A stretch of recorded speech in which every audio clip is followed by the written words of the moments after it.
Arcadian Vanguard presents the Wrestling News in your daily wrestling newscast for Wednesday, October 4th, 2023. Good morning, I'm Mike Sempervive. We begin with last night's episode of NXT broadcast live on USA Network from the WWE Performance Center in Orlando, Florida.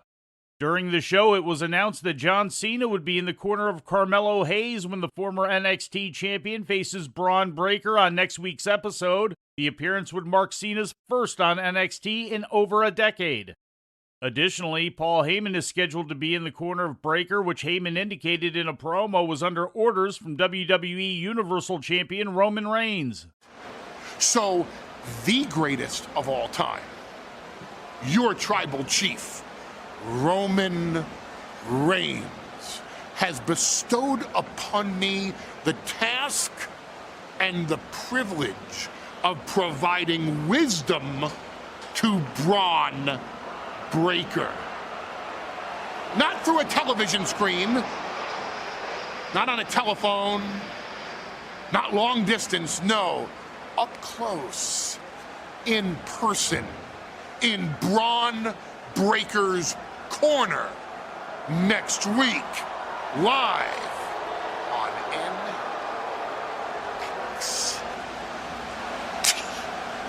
Next week's episode of NXT is scheduled to run against the 4th anniversary episode of AEW Dynamite, which is being moved to Tuesday night for 1 week due to Major League Baseball playoffs next Wednesday night on TBS.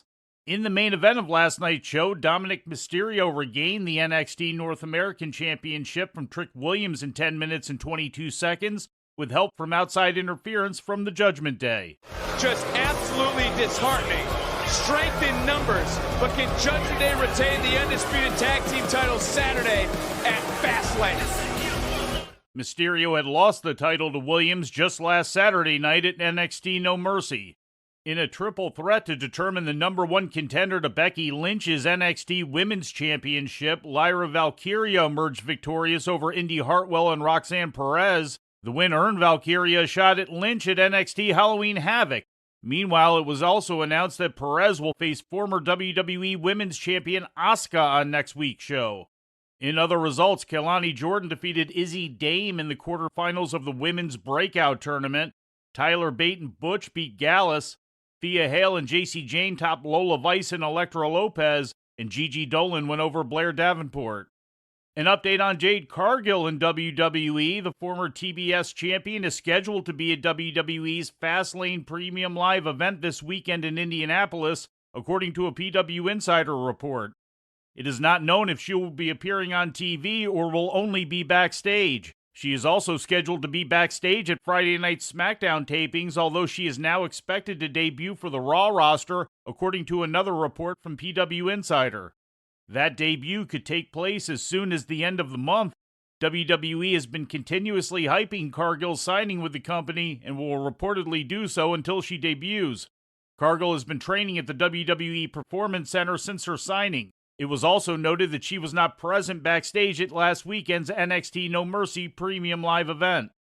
And in ratings news, this past Monday's WWE Raw on USA notched its highest viewership since the September 4th episode, drawing 1.511 million viewers, up from 1.47 million for the week prior. Raw drew a .48 in the 18 to 49-year-old demographic, which equaled 632,000 viewers, up 11% from the previous week. Among viewers between the ages of 18 and 34, Raw scored the highest it has in the demo since August 14th. Last Saturday's edition of AEW Collision on TNT, which faced head-to-head competition from WWE's NXT Fastlane on Peacock, collapsed in the ratings and set the show record for the lowest viewership, averaging 327,000 viewers. The go-home episode for last Sunday's Wrestle Dream pay-per-view was down 41.8% from the previous week's 562,000 viewers, and also reached new depths in the valued 18 to 49-year-old demographic, drawing a .08 rating. That number equates to 106,000 viewers in the demo on average, down 54.9% from the week prior. In addition to setting new lows among both males and females between 18 and 49, Collision also set new lows for overall viewers between the ages of 35 to 49 and male viewers 35 to 49, and was also the second lowest viewed episode for people outside the 18 to 49-year-old demographic. The drops came during a week when Collision faced the least amount of direct college football competition thus far this season. And before we leave you today, we'd like to remind you that however you consume your content, you can find the wrestling news 24 hours a day and 7 days a week across social media.